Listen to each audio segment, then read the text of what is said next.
I'm Nick Driftwood, filmmaker and LUMIX Ambassador.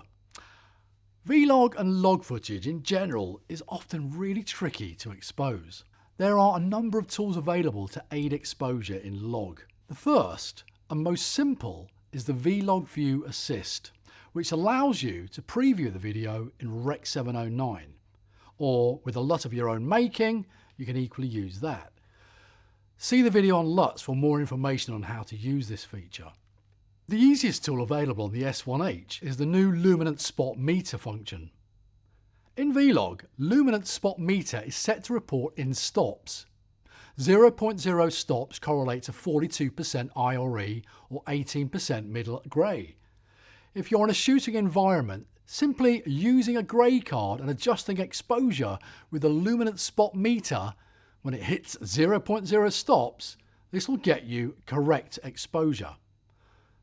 Alternatively, you can use the Waveform Monitor to do the same thing by balancing the grey card to 42% IRE. This is a quick guide to exposing Vlog in the brand new S1H, Panasonic.